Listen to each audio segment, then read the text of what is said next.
असद भाई को अच्छी चीजें ज्यादा पसंद है। खैर बात आगे कर रहा हूं। अच्छी तो हर मोमिन को पसंद होती है ना, जोर से बोले जरा सुभान अल्लाह। अब अर्ज कर रहा हूं,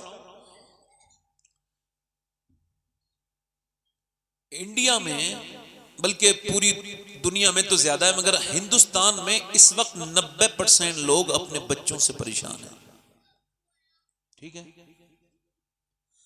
तो मैं इसको अगर रूहानी तौर से बताऊं तो सबसे बड़ी गलती ये हो जाती है कि बंदा ये सोचता है कि आज मैं जवान हूं तो अपने बच्चों को खिला रहा हूं, कल मैं बूढ़ा हो जाऊंगा तो मेरे बच्चे मुझे।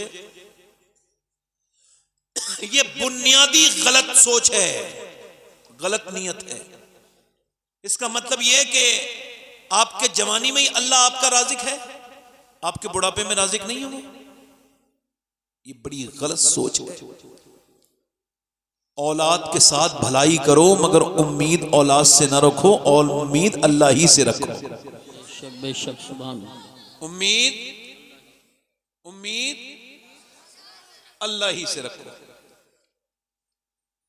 अपनी औलाद को अगर आप चाहते हैं कि नेक बने तो बहुत अच्छा फार्मूला है, आप नेक बन जाइए। मगर 90% हिंदू, मुस्लिम, सिख, ईसाई सारे लोगों का ख्याल है कि उनके बच्चे उनके मुखालिफ हैं। बल्कि अब तो मैं आपको बता रहा हूं, इको और कम करें भाई, मैं आपको बता रहा हूं और जो बाद में बात होगी वो अब बता रहा हूं। अगर आज के लोगों ने अपने बच्चों को ठीक नहीं किया, चूंकि तालीम की तरफ बड़ी नजर है मगर तरबियत की तरफ बिल्कुल नजर नहीं है, और तालीम भी वो तालीम जो बिल्कुल अल्लाह से दूर करती है। पहले अपने बच्चों को वो तालीम दिलवाइए जो अल्लाह के कुर्ब में ले जाती है। वो तालीम उसको बाद में डिस्कस करूंगा। अगर पहले बात यह है कि आखिर वजह क्या है कि दुनिया में बढ़ रही है माँ बाप की मुखालफत, बच्चे अपने माँ बाप का कहना नहीं मानते। औरतें हमसे कहती हैं, मर्द भी हमसे कहते हैं हमारे बच्चे बड़े परेशान करते हैं, उनके लिए कुछ करिए। तो उनके लिए क्या करना है ये मैं आपको आज रिकॉर्ड करवाए दे रहा हूं। कुछ तजर्बे की बातें हैं। इमाम मोहम्मद गजाली फरमाते हैं कि जब जानवर का बच्चा पैदा होता है, यानी बकरी का, भैंस का, तो वो 5 मिनट के बाद अपनी मां को पहचान लेता है, इतना काबिल पैदा होता है। इंसान के बच्चे को वो तालीम नहीं होती पैदाइश के वक्त जो जानवर के बच्चे को मैसर है अल्लाह की जानब से। इमाम गजाली फरमाते हैं जितनी भी तालीम की जरूरत है जानवर को मां के पेट से उतना तालीम याफ्ता वो पैदा होता है, मगर इंसान का बच्चा ऐसा नहीं है। वो तो पहचानता ही नहीं उसकी मां कौन है। 5 मिनट में बकरी के बच्चे ने पहचान लिया, भैंस के बच्चे ने पहचान लिया, मगर इंसान का बच्चा नहीं पहचान पाया। क्यों? चूंकि कोरा कागज बना के भेजा है, अल्लाह ने बिल्कुल साफ भेजा है। अब ये जिससे प्यार पाएगा उसको मां समझ लेगा, जिससे प्यार पाएगा उसे ही बाप समझ लेगा। जैसा उसको समझाओगे वैसे ही समझेगा। बिल्कुल साफ बात है।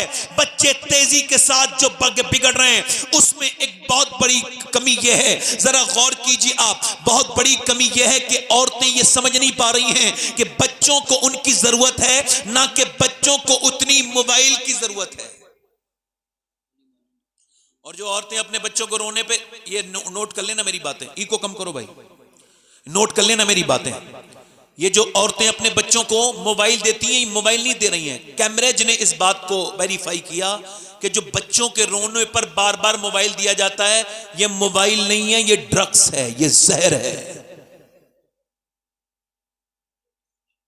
यूरोप में बकायदा बाढ़ बन चुके हैं मोबाइल के मरीजों के। मैं आपको एक्सप्लेन कर रहा हूं, देखिएगा। मैं कोई मोबाइल दिखा नहीं रहा हूं, मोबाइल सबके पास होता है। ये मेरा मोबाइल है, अभी मैं इसका मालिक हूं, ठीक। अब मैंने इसको अलग रख दिया, ठीक। अब मैं इसके बगैर सुकून नहीं है, बार बार मेरा दिल करता उठाऊं, देखूं। अब रिसर्च ये कहता है कि 6 घंटे से ज्यादा अगर आपने मोबाइल को यूज किया है तो अब आप एबनॉर्मल हैं, बीमार हैं। क्योंकि जब डेंगू दुनिया में आया तो उसका इलाज बना, तो उसके बाद वो जो है वो वो कंट्रोल हो गया। कोरोना आया, बीमारी नहीं थी, लॉकडाउन था। बीमारी आई, लॉकडाउन था, और जब उसकी दवा आई लॉकडाउन हट गया। मगर अभी मोबाइल का कोई इलाज प्रॉपर कोई इलाज नहीं है। और देखिए ये बच्चा रोया, मोबाइल दे दिया, इसका नतीजा यहां पर कर्नाटका में एक मुसलमान बच्चा पागल हो गया। उसको डॉक्टर के यहां लेके गए, उसको सर्जन के यहां लेके गए, उसको साइकेस्ट्रिक के पास लेके गए। उससे पूछा, 6 साल का बच्चा है, तेरी माँ कहाँ है? तेरी माँ कहाँ है? कहने लगा मोबाइल के अंदर है। तेरा बाप कहाँ है? मोबाइल के अंदर है। माँ रो के अंदर बोली, मेरे लाल, मेरे बेटे, तू ये कैसी बात करता है? मैं तेरी माँ हूं, मैं तेरी माँ हूं। बच्चा कहता है, नहीं, तुम मेरी माँ नहीं हो, तुम मेरी नहीं हो, मेरी तो मोबाइल के अंदर से आएंगी। इस मोबाइल के अंदर मेरी माँ है, इसी के अंदर मेरा बाप है। अब बाप भी रो रहा है, बेटा भी, अब जरा गौर करो, बाप भी रो रहा है, माँ भी रो रही है, डॉक्टर की आंखों में भी आंसू हैं। वीडियो पूरे दुनिया में वायरल हो रहा है और बताया जा रहा है ये कोई एबनॉर्मल मामला नहीं है, ये कोई नॉर्मल मामला नहीं है, एबनॉर्मल मामला है। ये सोचने वाली बात है। बार बार बच्चों को मोबाइल देना। ये दिल्ली में बच्चों पर रिसर्च हुआ, बच्चों पर 100 बच्चों से पूछा गया क्या बनना चाहते हो? एक बच्चा 100 में से ये बोला कि मैं स्मार्टफोन बनना चाहता हूं, यानी मोबाइल बनना चाहता हूं। अब सुनिए, उसके मास्टर ने पूछा क्यों? कहने लगे मेरे अब्बा जब घर में आते हैं तो मुझे ध्यान नहीं देते, मोबाइल में लग जाते हैं और मोबाइल से खेलते हैं, मुझसे नहीं खेलते। मेरी माँ भी मुझ पे ध्यान नहीं देती। मैं ये चाहता हूं बड़े होके मोबाइल बन जाऊं तो कम से कम मेरा बाप मुझे वक्त तो देगा, मुझसे प्यार तो करेगा जैसे अपने स्मार्टफोन से हर वक्त प्यार करता है। वो जाहिल क्या जाने बच्चे का प्यार, जो घर में आया फिर भी मोबाइल का गुलाम है। घर में आया फेसबुक देख रहा है, घर में आया फहशबुक देख रहा है, घर में आया इंस्टाग्राम देख रहा है, घर में आया ये दुनिया की चीजें देख रहा है। इस आदमी को क्या मतलब इस बातों से? उसको क्या खबर कि जब बाप आता है थक के, और जब बच्चे अपने बाप से चिपटते हैं तो उस वक्त सारी थकान कैसे काफूर हो जाती है। जब बाप के सीने पर जब बच्चे कूदते हैं तो उसके दिल को क्या सुकून पहुंचता है, इसको क्या पता। इसने तो मोबाइल में अपना वक्त सर्फ किया। अब ये औरत रो रही है और उस औरत की तरह न जाने कितनी रो रही है। आपकी मालूमात के लिए बता रहा हूं, जानवर का बच्चा अपनी मां के लिए नहीं रोता, इंसान का बच्चा रोता है, बार बार तकाजा करता है। आपको पता है ये बच्चे जो डकैत बनते हैं, सुनिए, क्रिमिनल, ये डाकू, ये रेजन, ये लुटेरे, इन पर भी बकायदा रिसर्च हुआ तो पता चला ये वो बच्चे हैं, ये रोते थे बचपन में, इनके माँ बाप ने इन्हें प्यार नहीं दिया। प्यार दिया नहीं तो ये भी किसी को प्यार नहीं देते। ये डकैती डालने जानते हैं तो कहते मैं मेरे पर रहम करो, तो ये इन्हें पता ही नहीं रहम क्या होता है। इनके अब्बा ने इन पर रहम ही नहीं किया। जो बच्चे रोते रहे झुग्गियों में, झोपड़ियों में, आगे चल के क्रिमिनल बने, कातिल बने, सफाक बने। मतलब यह है कि ये माँ ने बच्चे को हवाले किया मोबाइल के, बच्चा मोबाइल के हवाले हो गया। अगर अल्लाह के हवाले किया होता तो बच्चा अल्लाह के हवाले हो जाता। सैयदा उम्मुल मोमिनीन सैयदा उम्मे सलमा इरशाद फरमाती हैं कि मदीने में रिवाज था कि मदीने की औरतें अपने बच्चों को सुलाते वक्त अरबी लोरियां, जो कि बड़ी लिखी जाती थी, अरबी लोरियां सुनाती थी मदीने की सारी औरतें। मगर मदीने में एक ऐसी भी औरत थी जिसने अपने बच्चों को कभी भी लोरी नहीं सुनाई। उसने अपने बच्चों को लोरी नहीं सुनाई, बल्कि वो जब अपने बच्चों को उठाती थी तो कुरान की तिलावत करती थी। जब वो चक्की चलाती थी तो कुरान की तिलावत करती थी। जब वो रोटियां पकाती थी तो कुरान की तिलावत करती थी। जब वो अपने बच्चों को सुलाती थी तो कुरान की तिलावत करती थी। और उनका बच्चा जब बड़ा हुआ तो करबला के मैदान में उसका सर काट दिया गया, मगर फिर भी नेज़े से कुरान की तिलावत की आवाज आ रही थी और दुनिया को यह पैगाम मदीने से दिया जा रहा था, अगर माँ फातिमा होती है तो बेटा हुसैन बन के दुनिया में आना। नारे तकबीर, नारे रिसालत, नारे हैदरी, नारे गौसियत, मसलके आला हजरत, फैज़ान आला हजरत हजरत अल्लामा सैयद शबाहत मियां साहिब क़िबला अज़मत वाली। सुभान अल्लाह। इसका मतलब यह है कि सैयदा कायनात ने कंप्लीट आइडियल दिया। वाह वाह वाह वाह, सुभान अल्लाह। औरतों को कि जब वो कुरान पढ़ेंगी, जोर से तो बोलो सुभान अल्लाह, सुभान अल्लाह। जब उनके यहाँ नाते पढ़ी जाएंगी सैयदी सरकार आला हजरत रदी अल्लाह तआला अन्हु फरमाते हैं, मेरी बहनें सुने और आप भी सुने, फरमाते हैं जब औरतें, तवज्जो करें, जब औरतें अपने बच्चे को गोद में लेती हैं, फर्स्ट टाइम फीडिंग कराती हैं, पहली बार दूध पिलाती हैं, पहली मर्तबा, फरमाते हैं कि अगर वो सीने से लगाएं और सीने से लगाते लगाते, तवज्जो है, सीने से लगाते लगाते वो दुरूद पढ़ दें। जरा जोर से बोलो सुभान अल्लाह, जोर से बोलो यार, जोर से बोलो जरा, क्या पढ़ते हैं बोलो? दुरूद पढ़ दें। अब दूध और दुरूद दोनों मिला। आला हज़रत फरमाते हैं अगर पहली मर्तबा दूध पिलाते वक्त मां दुरूद पढ़ दे, अल्लाह उसके बच्चे को आशिक रसूल बना देता है। सुभान अल्लाह, माशाअल्लाह माशाअल्लाह। अल्लाह उसके बच्चे को आशिक रसूल बना, आशिक रसूल बना देता है। माँ बाप अगर चाहें, जिस तरफ चाहें, जैसे चाहें, बच्चे को मोड़ दें, जिस तरफ चाहें उस तरफ बच्चे को मोड़ दें। देखिए दिल्ली है, दिल्ली में मशवरा हो रहा है, तवज्जो करना, कारी साहब सुनिए, मियाँ बीबी में मशवरा हो रहा है। हमारे काजी यूसुफ रजा असम्बली साहब, ये हमारे बड़े अजीज हैं और अल्लाह ने इनको बड़ा बुलंद किया, बाअखलाक हैं, बड़े मशहूर हैं, मगर कारी साहब से इस वाक़े पर खुसूसी, चूंकि मैं दूसरी मर्तबा बयान कर रहा हूं उस वाक़े को, तो इस वजह से इनसे मैं इससे आपको इनकी खास तौर से तवज्जो, और हमारे रिजवान साहब हमारे वाहिदी क़िबला मद्दज़िल्लहुल आली भी तशरीफ रखते हैं, इनकी भी मैं इस पे जो है वो इस पे चाहता हूं इनकी तवज्जो कि वो मियाँ बीबी मशवरा कर रहे हैं कि बच्चे को कैसे अल्लाह वाला बनाना है। वाह वाह वाह वाह, सुभान अल्लाह। ये मशवरा हुआ कभी? हुआ मशवरा? ये कभी नहीं होता, अब मशवरा होता है। अच्छा बताओ, जब तालीम लोग पहले अच्छा इंसान बनने के लिए पढ़ते थे लोग, जी जी जी, अब वो तालीम पैसा कमाने के लिए पढ़ते। बिल्कुल सही। अब तवज्जो करो, कभी मशवरा होता है इंजीनियर बनाएंगे, कभी ये भी सोचा जहन्नम से कैसे बचेंगे बच्चे। अल्लाह अल्लाह अल्लाह, क्या बात। तवज्जो है, जहन्नम से बच्चे, और दिल लग रहा है कि नहीं लग रहा है? बच्चे कैसे बचेंगे? अब सुनिए, ये चंडीगढ़ यूनिवर्सिटी का एक वीडियो अब भी है, नेट पर देख लीजिएगा गूगल। प्रोफेसर ने अपनी माँ पे हाथ उठाया, तो ये पता नहीं था किसी को, प्रोफेसर साहब थे, शिकायत की पुलिस को, मोहल्ले वालों ने, आवाजें आती है माँ को मारता है, एक खुफिया कैमरे के जरिए उन्होंने एविडेंस इकट्ठे किए कि मारता है कि नहीं मारता है। तो जब उन्होंने कैमरा लगाया तो ये अपनी माँ को मारता था, इसकी बीबी मारती थी, और 80 साल की बूढ़ी को मारता था बहुत बुरी तरह से, उसकी बीबी लेक्चरार, ये स्कूल का प्रोफेसर। आप में से कोई ये कह सकता है कि ये दोनों जाहिल थे? कोई कह सकता है? बताओ जल्दी बोलो।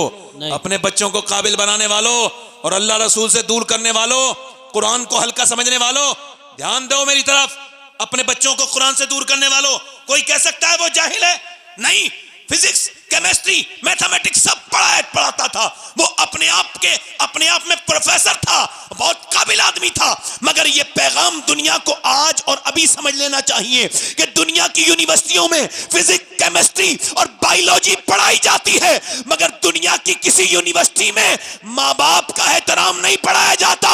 माँ बाप का एहतराम सिर्फ मेरे नबी के मदरसे में पढ़ाया जाता है। वाह वाह वाह वाह वाह, सुभान अल्लाह। नारे तकबीर, नारे रिसालत, नारे गौसियत, मसलके आला हज़रत। वाह वाह, नबी के क्या कहने, बहुत काम की बात। आज तक किसी मौलाना ने अपनी अम्मी को घर से नहीं निकाला, इंजीनियर साहब ने तो निकाला है। बहुत अच्छा पैगाम पेश किया ना। वाह वाह, जो है कि नहीं, मैं तकरीर करने की बात कर रहा हूं अपनी, अल्लाह का शुक्र है कोई ये तकब्बुर नहीं है, मगर हाँ मुझे कॉन्फिडेंस इतना है अपनी तकरीर पर कि अगर कोई दाद नहीं देता है तो उसकी समात पे शक होने लगता है। समझ आ रही? अपनी तकरीर पे कोई मैं नर्वस नहीं होता। आप जरा जोर से बोलें सुभान अल्लाह, दिल लगा के बोलें। तवज्जो है कि नहीं? तवज्जो है कि नहीं भाई? तवज्जो है? अब मेरी बात पे गौर कीजिए, मैं क्या कर रहा था, मशवरा क्या चल रहा था, बच्चे को आशिक रसूल कैसे बनाना है, कैसे? तो दोनों मियाँ बीबी ने मशवरा किया, तो बीबी ने एक तरकीब रखी कि मैं आपको बताऊं कहाँ का, बच्चा जब मदरसे से आता है तो हम ये करेंगे, इससे कहेंगे 2 रकत नमाज पढ़ ले और अंदर अल्लाह खाना देगा।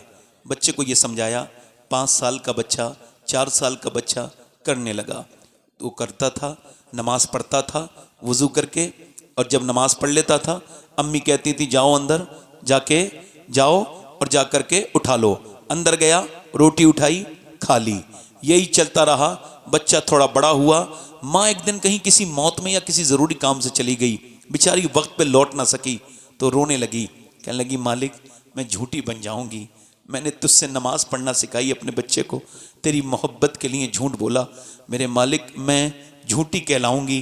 तो मैंने जो झूठ बोला उसका एतराफ़ करती हूँ, उस गुनाह पे तुझसे माफ़ी मांगती हूँ और कहती हूँ मालिक मेरी लाज रख ले, मेरी नीयत में यह था कि वो नमाजी बन जाए, अपना करम करना। माँ जब रोई अल्लाह का करम हुआ, जब घर पहुंची ना धड़कते हुए दिल के साथ, तो बेटा आराम से सो रहा था। बेटा उठ जाओ, मेरे बेटे उठ जाओ, चलो नमाज पढ़ लो, फिर रोटी तैयार है, अल्लाह रोटी देगा। कहा अम्मा आप नहीं थी, अल्लाह ने रोटी दे दी। मैं आया मदरसे से, मैंने 2 रकत नमाज पढ़ी तो जहां रोज मिलती थी, मगर आज वाली रोटी इतनी अच्छी थी, ऐसी रोटी मैंने कभी खाई नहीं अम्मी, इतना उसमें मजा था। अम्मा मैं पूरी रोटी खा गया और ऐसी रोटी खाई है नींद भी आ गई। अम्मा मैंने अब जरा गौर करो, उस बच्चे को अल्लाह ने अपने फजल से रोटी अता की, और रोटी को हिंदी में कहते हैं काकी। और जब वो बच्चा बड़ा हुआ उसका नाम कुतुबुद्दीन बख्तियार काकी हुआ। दिल्ली के बादशाहों के नाम मिट गए, मगर आज भी वो बादशाह सो रहा है हजारों बीघा जमीन में दिल्ली में, जिसका नाम कुतुबुद्दीन बख्तियार काकी है। सुभान अल्लाह, माशाअल्लाह,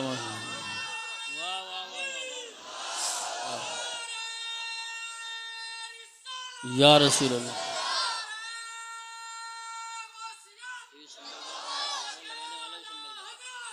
जिंदाबाद जिंदाबाद।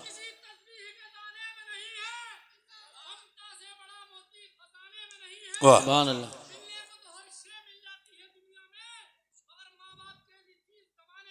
सुभान अल्लाह, माशाअल्लाह माशाअल्लाह, वाह वाह, सुभान अल्लाह, वाह वाह वाह, सुभान अल्लाह, सुभान वाह वाह वाह, माशाअल्लाह, बहुत अच्छा पढ़ा अल्लाह आपने। बेबहर के बाद ही तो आदमी बहर में आता है। तवज्जो है नहीं, दिल लग रहा है, लग रहा है। अब सुनिए, अर्ज करता हूं आपसे, माएँ अगर चाहें तो बच्चों को, फिर बोलो, इसकी जिम्मेदारी है। गैर मुनक़सिम हिंदुस्तान में एक चौधरी थे, उनका नाम था बाज़ैद, बड़ा आदमी था। अच्छा बड़ा आदमी क्यों था? चूंकि हजारों बीघा जमीन थी और एक रईस था, उसे नवाजा गया था, पुराने जमाने का आदमी था। 2 बीबियां थीं, 100 से ज्यादा नौकर थे। अच्छा देखें आप, ओ बड़ा मालदार, उसने तीसरी शादी कर ली तो उसको तीसरी बीबी ठीक मिल गई। कभी कभी बीबी ठीक भी मिल जाती है, इसको तीसरी ठीक मिली। अच्छा ये तीसरी ठीक मिली का मतलब क्या है? मतलब तीसरी का यह है कि वो नमाजी थी। सुभान अल्लाह, माशाअल्लाह। क्या थी बोलो? नमाज। उसके अब्बा नमाजी, उसकी अम्मा नमाजी, उसके भैया नमाजी, पूरा बैकग्राउंड। और यहां सारे, ना कोई नौकर नमाज पढ़े, ना उनके शौहर नमाज पढ़े, ना उसके बच्चे नमाज पढ़े, सब बेनमाजी। अब इसने कोई ताने आने नहीं दिए ऐसे करके जैसे औरतें देती हैं ताने कि मैं नमाज पढ़ती हूं। तुम पूरी जिंदगी, कुछ औरतें पढ़ी लिखी आ जाए ना कहीं कम पढ़े लिखे लोगों में, तो पूरी जिंदगी इसी बात पे झगड़ा करती हैं कि मैं पढ़ी लिखी हूं। ये बड़ी बदतमीजी है। सही बात। तो उसने ये सब नहीं किया। अच्छा एक औरत चाहे तो मर्द को बदल सकती है और बदल ही देती है। यार एक औरत अपने आदमी को बाजार लेके जा रही है, बेचारा धूप का वक्त है और बच्चे को लिए हुए बेचारा मजलूम है उसके पीछे पीछे। ये मोहतरमा एक से दूसरी तीसरी दुकान पे, इनको समझ नहीं आ रहे कपड़े, बेचारा मजलूम पीछे पीछे चल रहा है, कुछ कह भी नहीं सकता, ऐसा लगता है। अब वो चला और चल जाने के बाद ये शाम को आया लौट के, चूंकि बड़ी लंबी खरीदारी थी। तो जब शाम को पहुंचा ना, तवज्जो करें, तो पड़ोसन एक औरत थी बूढ़ी, उसने कहा मैं तेरे आदमी को जानती हूं, वो कभी अपनी बहनों के साथ बाजार नहीं गया, ना अपनी माँ के साथ गया, साफ मना कर देता था। कहा तुम मुझे ताने दे रही हो? कहा ताने नहीं दे रही हूं, समझा रही हूं। अगर तेरे कहने से बाजार जा सकता है तो तेरे कहने से मस्जिद भी जा सकता है, थोड़ी कोशिश तो कर ले। अब इसने देखा कि इसे नमाजी कैसे बनाना है, इस घर को नमाजी कैसे बनाना, तरकीब लगाई, हिकमत से काम लिया। दूध लेके जाता है नौकर और चौधरी साहब सोते हैं बैठक में, वो बोली नौकर से तुम दूध लेके नहीं जाओगे, मैं लेके जाऊंगी। दूध लेके गई। जब दूध लेके गई तो चौधरी ने देखा, अच्छा वो ले जाता था ऐसे ही सादा सादा दूध, इसने थोड़ा सा उसमें अच्छे से बादाम डाले, अच्छे से पकाया और जाके ले गई, लीजिए हुजूर दूध। उसने कहा मेरी 2 बीबियां पहले से हैं, वो तो कभी नहीं आई, मेरे बच्चे भी हैं, मेरे नौकर इतने हैं, आप क्यों लाई हैं? कहने लगी मेरे हुजूर ने फरमाया कि अगर मैं मखलूक को ये हुक्म देता कि वो सजदा करे तो मैं औरत को देता कि अपने मर्द को सजदा करे। तो आप मेरे सरताज हैं, आपकी खिदमत मेरे ऊपर ज्यादा लाजिम पड़ती है, आप लीजिए दूध पीजिए। उसने अच्छे से बात की, उन्होंने दूध पी लिया। और दूध जब पिया, तवज्जो करना, दूध जब पिया ना, बोली चौधरी साहब जरा पांव दबाना चाहती हूं। कहा क्यों? कहा अब्बा के दबाती थी, अब आपके दबाऊंगी, इजाजत चाहती हूं। चौधरी ने इजाजत दी। अच्छा, कुछ लोग पांव दबाते हैं, दर्द कर देते हैं और ज्यादा, उसको पॉइंट पता थे, इसने दबाने शुरू किए। जब दबाए ना, उसको नींद आई, सोने लगा, रिलैक्स फील हुआ। जब सोने लगा ना, तो चौधरी की औरत ने उसको देखा, कहा चौधरी साहब मैं जा रही हूं, अगर इजाजत दें तो सुबह फजर के लिए उठा दूं। वाह वाह वाह वाह, सुभान अल्लाह। तो एक तो चौधरी, दूसरा मर्द, तीसरा मालदार, 3 अलामत इसके अंदर तकब्बुर की। मुझे समझाएगी तू? भगा दिया, बेइज्जती कर दी हमारी जबान में। मगर यह फलसफा आज मैं साफ करूंगा। ये बताइए जो गाली देता है वो इज्जत वाला है, ये जो गाली सुन के सब्र कर ले वो इज्जत वाला है? और हमारे यहां जो मारे वो इज्जत वाला, उसने बेइज्जती कर दी। क्या कर दी बोलो? क्या कर दी बोलो? बेइज्जती कर दी। अच्छा, जो बदतमीज है वो इज्जत वाला है, जो कुछ नहीं कह रहा है वो बेइज्जता है। ये क्या उल्टी सीधी बात कर दी। मेरी इज्जत इतनी तो हल्की नहीं कि कोई भी 2 कौड़ी का आदमी उठे और मुझे खराब कर दे। जब कोई मुझे उल्टी सीधी बात करता है, हालांकि लोग करते नहीं, मगर कुछ पीर मेरे सर हैं तो वो फोन कराते हैं, जैसे कभी कोई बदतमीजी मेरे पास करता है तो मैं जवाब नहीं देता। क्यों? मैं कहता हूं भाई शबात हुसैन तुमने जवाब नहीं देना है, ये तुम्हें अपने मेयार पे लाना चाहता है, ये जितना घटिया है उतना ही घटिया बनाना चाहता है, जवाब नहीं देना। कुत्ता जब काटता है तो कुत्ते के काटा नहीं जाता, सब्र करो। क्या करो बोलो? इमाम ज़ैनुल आबिदीन काबे का तवाफ कर रहे हैं, क्या कर रहे हैं बोलो? हमने देखा है कुछ सादात इकराम को, उनको भी नसीहत की जरूरत तो है। आप इसी टाइटल से भेजिएगा कि सैयदों को भी थोड़ी सी जरूरत है। इतनी जल्दी हाइपर नहीं होना चाहिए, इतनी जल्दी कयामत पे नहीं छोड़ना चाहिए मसला कि कयामत के दिन देखूंगा तुम्हें। और यार तुमसे यही नहीं देखा जाएगा, कयामत के दिन क्या बात करोगे? इतनी लंबी अपने बुजुर्गों को तो पढ़ो, कम से कम देखो तो तुम औलादे किसकी हो, इतना गुस्सा क्यों दिखाते हो? सुनो, इमाम ज़ैनुल आबिदीन काबे का तवाफ कर रहे हैं और इकबाल कहता है बाप का इल्म न बेटे को अगर अजवर हो, फिर पिसर काबिले मीरा से पिदर क्यों कर हो। यूं तो सैयद भी हो, मिर्जा भी हो, अफगान भी हो, तुम सभी कुछ हो, बताओ मुसलमान भी हो। उसने चक्का लगा रहे थे काबे के, खारजी आ गया एक बदबख्त, उसने आकर के इमाम ज़ैनुल आबिदीन के सामने काबे में गाली दी जो मां को पड़ती थी आपकी, आपने ऐसे मुंह कर लिया। उसने फिर इधर से गाली दी, आपने ऐसे मुंह कर लिया।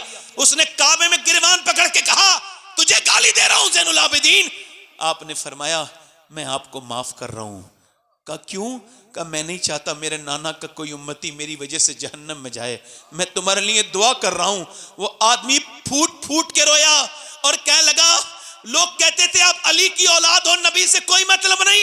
मैं कहता हूं कि जो तुम्हारे अंदर अखलाक हैं या नबी में हो सकते हैं या नबी की औलाद में हो सकते हैं। मैं गवाही देता हूं कि आप हुजूर की औलाद हैं, अपने मेयार को बढ़ाइए। और मैं कहता हूं कोई बदतमीजी करता है तो वो इज्जत वाला नहीं है, क्योंकि हमारा मानना यह है जिसने मक्के की गलियों में खड़े होकर के बिलाल को गाली दी वो अबू जहल इज्जत वाला नहीं है, जिसने गाली सुन के दुआएं दी वो बिलाल हबशी इज्जत वाला। नारे तकबीर, नारे रिसालत, नारे गौसियत, उलमा अहले सुन्नत। आपका दिल लग रहा है? आप लोगों को नहीं लग रहा है? जरा जोर से बोलो सुभान अल्लाह।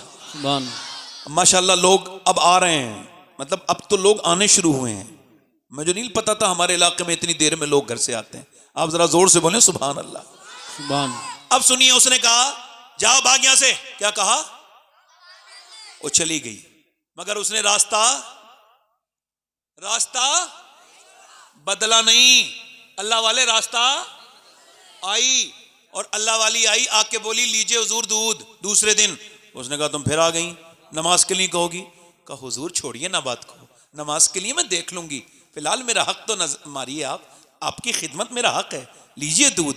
बड़े प्यार से बातें की, उसने दूध ले लिया, अल्लाह अकबर, पी लिया।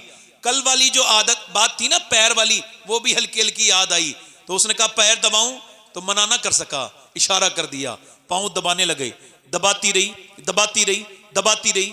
और जब चौधरी के खर्राटे शुरू हुए तो उसने फिर हिम्मत की और बोली, चौधरी साहब मैं जा रही हूं, आपके खर्राटे शुरू हुए, आपको नींद आ रही है, अगर इजाजत दें तो तुम्हें फजर की नमाज में आपको उठा दूं, बुरा ना मानिएगा, गुस्सा ना कीजिएगा चौधरी साहब, जलाल ना कीजिएगा। चौधरी ने इतनी बात सुनी थी, आओ देखा ना ताओ, बेचारी बैठी थी चारपाई पे, जोर से लात मारी, मुंह उसका पाए में लगा, फट गया, मुंह से खून के कतरे नीचे को गिरने लगे, मुंह से खून गिर रहा है, आंखों से आंसू। दूसरी लात मारी, चारपाई से नीचे गिर गई, भाग यहां से, मुझे समझाने आई है, चली गई। मगर न जाने कितनी नेक बेटी थी वो, कैसी उसकी माँ होगी जिसने ऐसी बेटी को पाला, उसका बाप कितना नेक होगा जिसने ऐसी बेटी को पाला। कहने लगी, कुछ नहीं बोली, ये भी नहीं बोली मैं तो तुम्हें नमाजी बनाना चाहती हूं, तुम मुझे मारते हो। उठी और उठ के चल दी, और जाने के बाद फिर आती रही, फिर जाती रही, पिटती रही, गालियां खाती रही।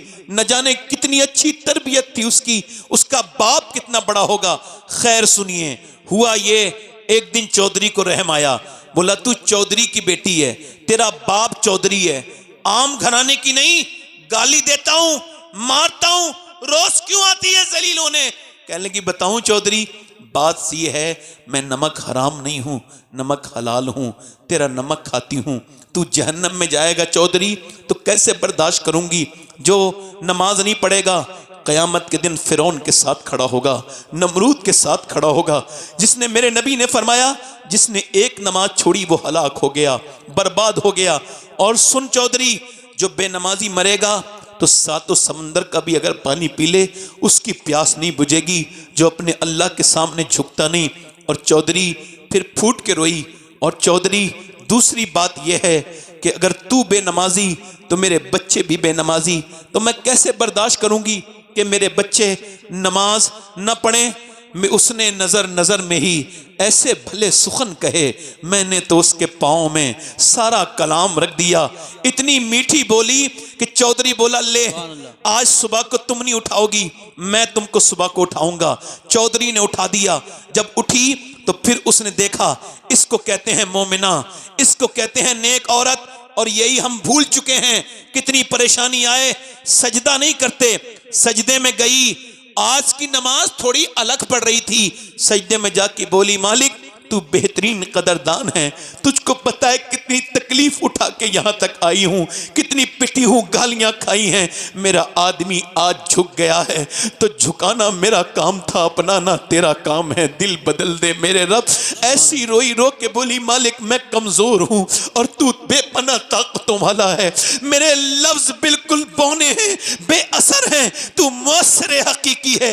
ऐ मेरे रब अपना करम कर दे, फजल कर दे। जब वो रोई, अल्लाह की रहमतें जोश में आई, चौधरी का दिल बदला कि तहज्जुद की नमाज भी कभी कज़ा नहीं हुई। फिर उसने बड़ी सी मस्जिद बनवाई, 100 नौकर नमाजी, उसकी बीबियां, पूरे इलाके में नमाज की लहर दौड़ गई।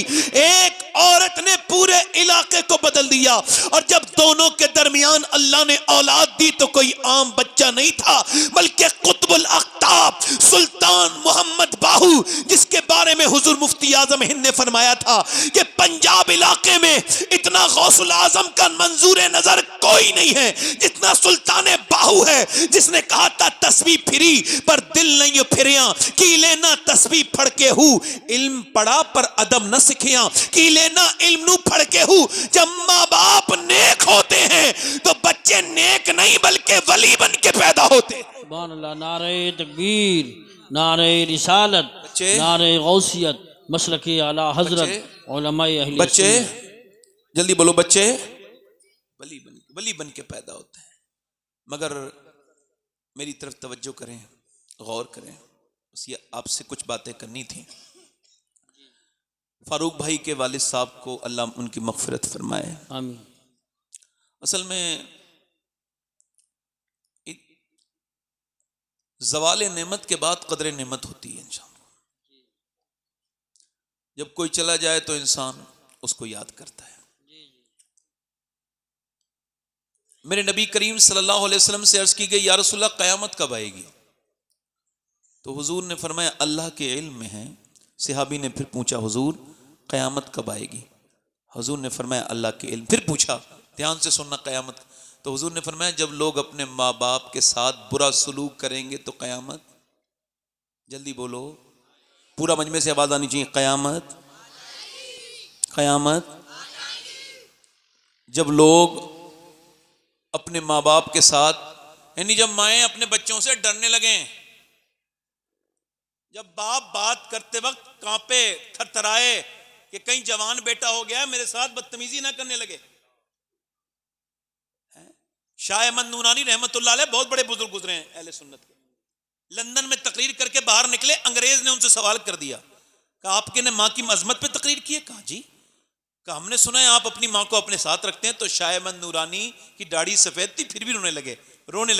कहने लगे तुमने उल्टी बात कर दी भाई, मैंने अपनी माँ को नहीं रखा, मैं अभी इतना बड़ा नहीं हुआ कि माँ को अपने पास रखूं। आज भी मैं अपनी माँ के कदमों में रहता हूं, मेरी माँ मुझे अपने पास रखती है। आला हज़रत फरमाते हैं मैं अपनी माँ के लिए, तवज्जो करना, आला फरमाते हैं मैं अपनी माँ को सारे पैसे दे देता था और बाद में उनसे खर्चे के लिए लेता। ऐसा किया करो, माँ को गुलाम बन के ना रखो, उसे मालकिन बना के रखो, तब तुम दुनिया और आखिरत में कामयाब होगे। बीबी अगर राजी है तो दुनिया अच्छी है, और अगर अम्मा राजी है तो आखिरत अच्छी है। कभी मामला इतना ज्यादा हो जाए तो याद रखना, तवज्जो है कि नहीं, समझ आ रही है? माँ है, मेरी तरफ देखो, मैं आपको बता रहा हूं, अम्मी आयशा फरमाती हैं, तवज्जो करना, रो रही थी अम्मी आयशा, हुजूर आए, कहा आयशा रोती क्यों है? कहा हुजूर आज मैंने माँ देखी थी। कहा क्या देखा? कहा हुजूर एक माँ थी, वो आई, कह रही मेरे बच्चे भूखे हैं, तो मैंने 3 खजूरें उसको दे दी। कहती 2 दिन के भूखे मेरे बच्चे हैं। उसने 1 खजूर बच्चे को दी, दूसरी दी, 3 ही खजूर थी, उसने तीसरी खजूर खुद खाना चाहिए। बच्चे अपनी को कंप्लीट करके खा के माँ की तरफ देखने लगे, तो माँ ने मुंह से खजूर निकाली और अपने बच्चे के मुंह में दे दी, और हुजूर उसके मुस्कुराहट आई, उसने अफसोस नहीं किया। तो मैं देखने लगी कि माँ के दिल में अल्लाह ने कितनी मोहब्बत रखती है बच्चों की। लोग कहते हैं, एक साहब ने मुझसे कहा आपने अपनी अम्मी को हज कराया? मैंने कहा तुम बेवजह की बात करते हो, मेरी माँ की दुआओं से तो मैं हज करने जाता हूं, मैं इस लायक तो नहीं कि अपनी अम्मी को हज कराऊं। मालिक बिन दीनार कहते हैं मैं हज करने गया था, मैं अपना सर मुड़ा के, ये आखिरी स्टेप होता है, आखिरी अरकान होता है सर मुड़ाना, हलक कराना हज में, कहते दुआ कर रहा था नहा के, नए कपड़े पहन के, अल्लाह मेरा हज कबूल कर ले, मिना की वादियों में, अल्लाह मेरा हज कबूल कर ले, या अल्लाह मेरा हज कबूल कर ले। कहते मैं सो गया तो मुझे ख्वाब में ना हातिफ गैब से आवाज आई, अल्लाह ने सारों के हज कबूल किए मगर मोहम्मद बिन हारून बल्खी का अल्लाह ने हज कबूल नहीं किया। कहते कोई बल्ख दूर तो नहीं था ना, मेरे करीब थे बल्खी लोग, उनके खेमे थे। मैंने जाके पूछा कोई हारून बल्खी को जानता है? बड़े ध्यान से सुनिएगा, हिलिए जुलिएगा नहीं, क्या हारून बल्खी को जानते हैं? कहने लगे जी सबसे नेक आदमी है, अल्लाह की राह में सब कुछ सदका कर चुका है, हज करने आता है हर साल, वो देखो इबादत कर रहा है, सब आराम कर रहे हैं, वो इबादत कर रहा है। कहते मैं गया, वो नमाज पढ़ रहा था, उसने पलट के मुझे देखा, मैंने उसको देखा, सलाम फेरने के बाद बोला अस्सलामु अलैकुम मालिक बिन दीनार। मैंने कहा आप मुझे जानते हैं? कहा मैं तो ये भी जानता हूं, आप आए क्यों हैं? कहा क्यों आया हूं? कहा ये बताने आए हैं कि मेरा हज कबूल नहीं हुआ। कहा क्यों? कहा मैं पिछले 24 साल से हज करने आता हूं, जब कफन पहन के जाता हूं ना, आप समझते हो ये 2 एहराम, ये कफन होता है, कफन। मेरे गौसुल आजम फरमाते हैं एहराम एहराम नहीं है, ये वो कफन है जिसमें तौबा की तौफीक है, उस कफन से पहले जिसमें तौबा की तौफीक नहीं है। कहते काबे को देख के रोता हूं और फिर अपने गुनाह याद आते हैं, हाय वो कैसे लोग थे जो काबे को देख के रोते थे। गौसुल आजम मक्के की गलियों में चल रहे थे, वहां की कंकरी उठाई, चूमी, तो किसी ने पूछा ए शेख मक्के की कंकरी चूमने में क्या हिकमत है? फरमाया मेरे नाना 53 साल मक्के में चले हैं, क्या पता कहां मेरे नाना का पांव लग गया हो। मक्के जाओ तो पहाड़ों से पूछा करो कि तुमने तो हुजूर को देखा है। जबले अभी कुबैस के पास बैठ जाया करो, उससे पूछा करो तुमने तो हुजूर को सामने निकलते देखा है। अल्लाह अकबर। कहता है काबे में तवाफ करता हूं, मैं हजरे अस्वद का इस्तेलाम करता हूं, नहीं बोसा लेता हूं, और फिर काबे का तवाफ करता हूं, रुकने यमानी पर, रुकने शामी पर, रुकने इराकी पर, हतीम में और मकाम इब्राहिम पर दुआएं। फिर मैं सफा मरवा करता हूं, दौड़ता हूं और फिर चला जाता हूं 8वीं जिलहिज्जा को एहराम बांध के चला जाता हूं मिना के कैंपों में दुआ करता हूं, रोता हूं, वहां सुन्नत है। फिर वहां से सुबह फजर की नमाज के बाद जाता हूं वहां जहां हजरत आदम अलैहिस्सलाम की दुआ कबूल हुई, अरफात के मैदान। वहां जाए बगैर आदमी हाजी नहीं हो सकता।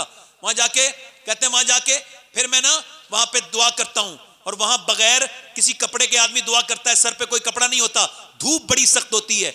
एक मरतबा हम जब 2017 में मैं हज को गया तो मैंने देखा लोगों ने जब दुआ मांगी ना तो लोगों को तकरीबन आधा घंटे में चक्कर आने लगे। फिर दूसरी मरतबा जब दुआ मांगी, दूसरी बार हज पे गया तो 19 में तो लोगों ने 45 मिनट दुआ मांगी, उनको चक्कर आने लगे। मगर हजरत अबू हुरैरा कहते हैं जब मेरे और आपके रसूल, हमारे आका, हमारी जानों के मालिक, हमारे सरकार जब गए आखिरी हज करने तो दोनों हाथ उठा के दुआ मांगी और मांगते मांगते रोए, तो अपने हाथों से अपने सीने को रिलैक्स करने लगे और एक ही दुआ मांग रहे थे, या अल्लाह मेरी उम्मत को बख्श दे।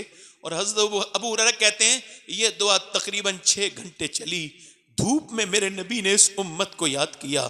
आज तुम अपने घरों में उस नबी को याद नहीं करते। और तवज्जो करो, वो कहता है मैं दुआ करता हूं अरफात में, खूब असर पढ़ के मुजदलिफा चला जाता हूं। मुजदलिफा से मैं कंकरी बीनता हूं और कंकरी बीनने के बाद मैं रमी करने जाता हूं जमरात पर, यानी वो कंकरी मारने, रमी करने। कहते कंकरी मार के काबे जाता हूं, तवाफ करता हूं, सही करता हूं, आके जानवर कुर्बान करता हूं, बाल मुड़ाता हूं, हलक कराता हूं, और फिर नमाज पढ़ रहा होता हूं नए कपड़े पहन के। तो कोई अल्लाह का वली आता है और आके कहते हैं अल्लाह ने तेरा हज कबूल नहीं किया। कहा क्यों? कि मेरी माँ मुझसे नाराज मर गई थी, मैं शराब पीता था, जवानी में गलत दोस्त मिल गए। मैंने अभी जेल के लोगों का इंटरव्यू पढ़ा, अंदर से उनका इंटरव्यू आया, तो उसमें से 70% लोग ये कह रहे थे गलत दोस्त मत बनाना, गलत दोस्त जेल तक ले जाते हैं। बेशक। वो कहता है गलत दोस्त मुझे मिल गए और गलत दोस्त जहन्नम तक ले जाते हैं। गलत दोस्त मुझे मिल गए, उन्होंने मुझे शराब पिलाना सिखा दिया।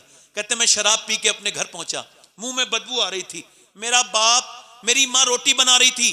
कहते और मेरी माँ रोटी बनाते बनाते मुझे देखा, मैं कहा माँ खाना चाहिए, मेरे मुंह से बदबू निकली। उसने कहा शर्म नहीं आती, रमजान के महीने में और शराब पीता है और आता है खाना खाने। कहते हैं मैं गुस्से में आया, मैंने जन्नाटेदार हाथ अपनी माँ के मुंह पे मारा, मैंने इतनी जोर से मारा कि मैं गिर गया, मगर मेरी माँ अंदर गिर गई उस तंदूर में जहां वो रोटी बना रही थी। वो झुलस गई, जलने लगी, चीखने लगी, चिल्लाने लगी, मगर मैं ऐसा बदतमीज शराबी था कि मैं उठ ना सका, ना उसको उठा सका। अरे शराबी, तूने अकेले ने शराब नहीं पी, तूने अपने बच्चों का मुस्तकबिल उसमें घुला के पी लिया, मिला के पी लिया। तूने अपनी बीबी की सारी उम्मीदें पी ली, उसका सुकून पी लिया। तूने अपनी बहन बेटी को बेइज्जत कर दिया। लोग ताने देंगे कि तू बहन है शराबी की, तू बेटी है शराबी की। ओ मेरे दोस्त, नहीं। वो कहता है मुझे लोगों ने बंद कर दिया। सुबह को आंख खुली, मेरी बीबी पैकिंग कर रही थी, जा रही थी। कहां जा रही है? मैं अपने मैके जा रही हूं। कहा क्यों? कहा मैं मां के कातिल के साथ नहीं रह सकती। मेरी मां मर गई। कहां मर? 9 महीने तुझे पेट में रखने वाली मर गई, मर गई। अच्छा, जब पहले डायपर नहीं थे ना, बच्चे ने पेशाब किया तो मां ने देखा पेशाब है, उसको गीला ना कहना चाहिए, वो गीला नहीं होता, वो पेशाब है। तो बच्चे के पेशाब पे लेट गई पूरी रात। क्या कोई किसी बच्चे के पेशाब पे भी लेट सकता है? कोई किसी के लेट गई। 9 महीने पेट में रखने वाली और कह के मरी है उसे मेरी सूरत ना दिखाना। मालिक बिन दीनार कहते हैं मैंने मुंह पे थप्पड़ मारा, तेरा क्या हज कबूल होगा? मां को मार के हज कर रहा है। कहते मैं सो गया तो हुजूर का दीदार हुआ, रहमत आलम मेरे ख्वाब में आए और फरमाया तूने डरे हुए को डरा दिया मालिक बिन दीनार। अर्ज की हुजूर वो मां का गुस्ताख था। हुजूर ने फरमाया अल्लाह बख्श देगा मां की बदौलत, कयामत के दिन। अल्लाह अकबर। उसकी मां ये करेगी दावा, इसने मुझे जला के मारा था, मेरे मालिक जला के मारा था। अल्लाह फरमाएगा इसको जहन्नम में ले जाओ, तो ये अपनी मां की तरफ देखेगा। ये भी अल्लाह की कुदरत है। मां नहीं सुनेगी, माँ नहीं सुनेगी, फिर कहेगा माँ, फिर नहीं सुनेगी, फिर एक बार और आवाज देगा, अल्लाह रहम डालेगा कि पूछेगी क्यों आवाज दे रहा है? का एक बार मेरा हाथ जल गया था, पूरी रात कटोरे में पानी डाल के तू रोती रही थी, मेरा हाथ देख के अब तो मुझे जहन्नम में डाल रहे हैं, माफ नहीं करेगी? माँ अपने बेटे की तरफ देखेगी, फिर अल्लाह की बारगाह में अर्ज करेगी, मेरे मालिक मेरे बेटे को माफ कर दे, मेरे लाल को माफ कर दे। अल्लाह फरमाएगा इसने तुझे जला के मारा था, तू तड़प के मरी थी। कहा मालिक मरी तो थी मगर मेरा लाल है, मेरा बेटा है, तू इसको माफ कर दे, मेरे बेटे को जहन्नम में मेरा न डाल, मेरे बेटे को माफ कर दे। मैं कहता हूँ बड़ी आवाज़ें सुनने मिलेंगी ज़िंदगी में, मगर अगर माँ का लहजा खामोश हो जाए तो फिर ऐसी कोई आवाज़ दुनिया में नहीं जो माँ की आवाज़ की तरह हो। कभी माँ की कदर किया करो, बाप जिंदा है उसकी कदर किया करो। मैं तो ये नहीं बता सकता आपको कौन से पीर की कितनी दुआ कबूल होगी, मैं ये जानता हूँ किसी पीर के हाथ में चूमने में इतना मजा नहीं जितना माँ के हाथ चूमने में मजा है, किसी पीर के पांव दबाने में उतना मजा नहीं जितने बाप के पांव दबाने में मजा है।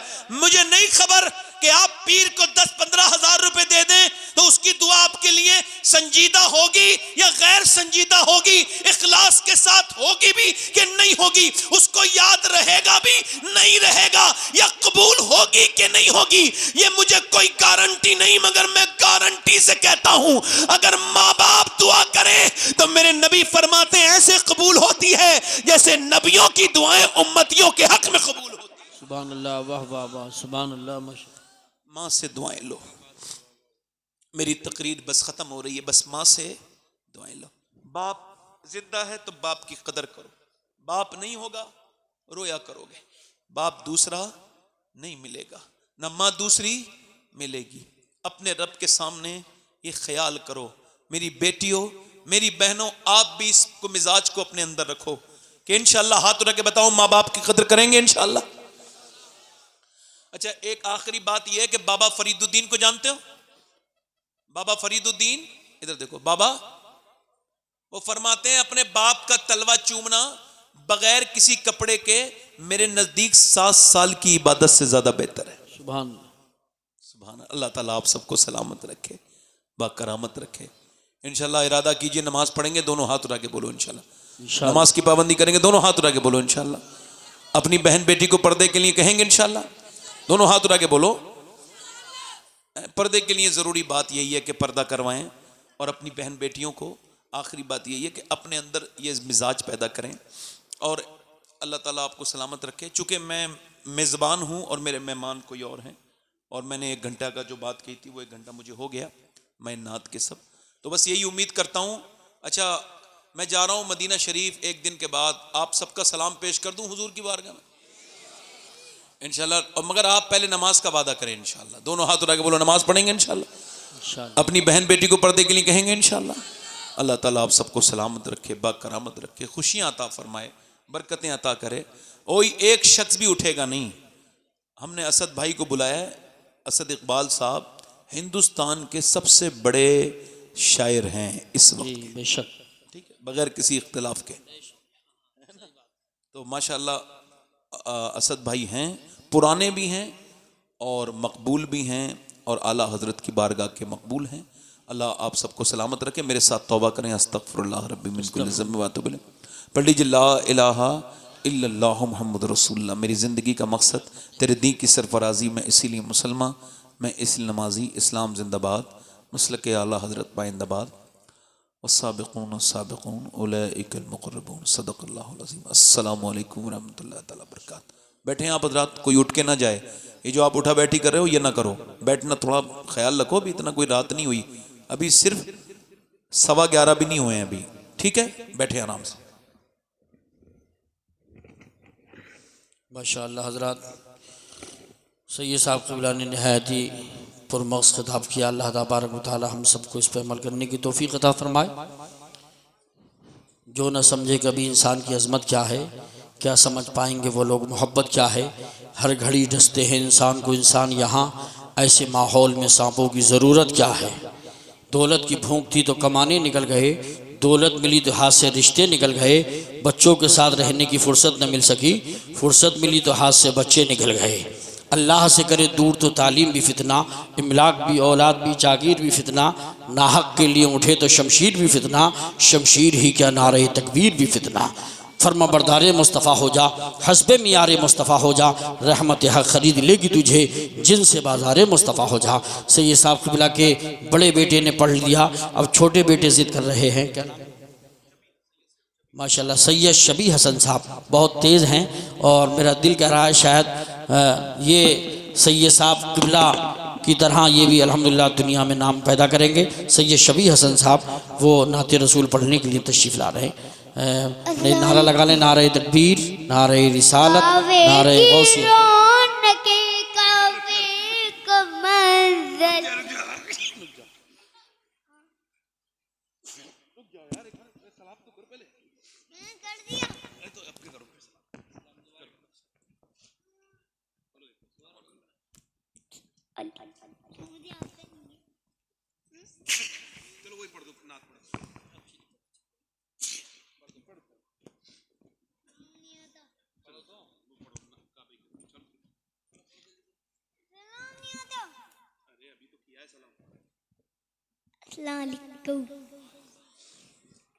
मोल मोल मोल मोल कावे की रौनक कावे का मंजर, अल्लाह अकबर अल्लाह अकबर। खू तो देखे जाऊं बराबर, देखूं तो देखे जाऊं बराबर।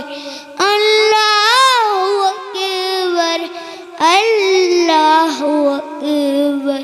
हैरत से खुद को कभी देखता वो, और देखता वो ई मैं हरम तो, और देखता वो कभी हरम को। लाया कहाँ मुझको मेरा मुकद्दर, लाया कहाँ मुझको मेरा मुकद्दर। अल्लाह अकबर अल्लाह अकबर। हमदे खुदा से तरह ज़माने, लब्बैक ला उम्मा लब्बैक, लब्बैक ला शरीक लक लब्बैक, इन्नल हम्द वन निअमत लक वल मुल्क ला शरीक luck.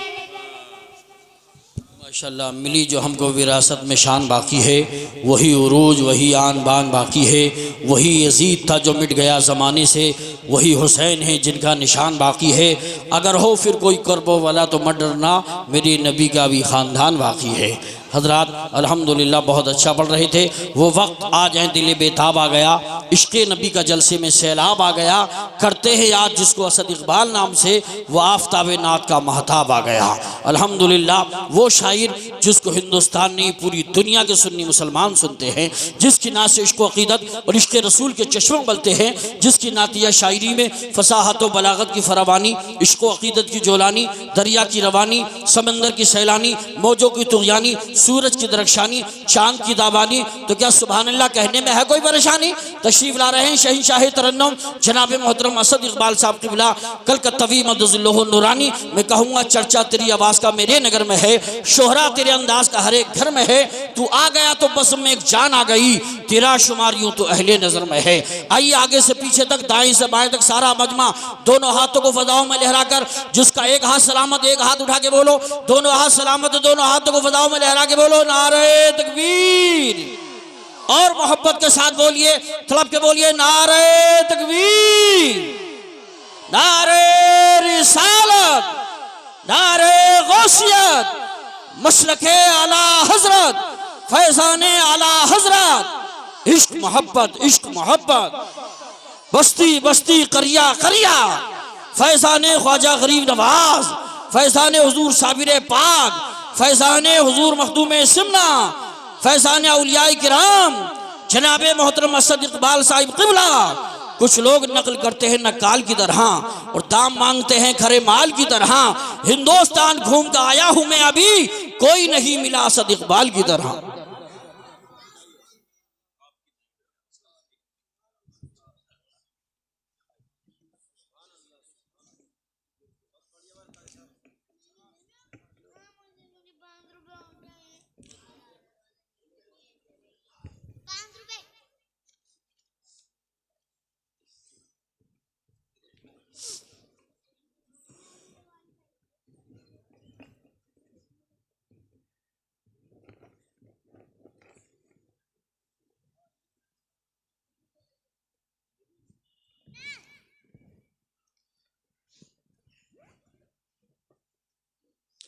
Hello hello check hello.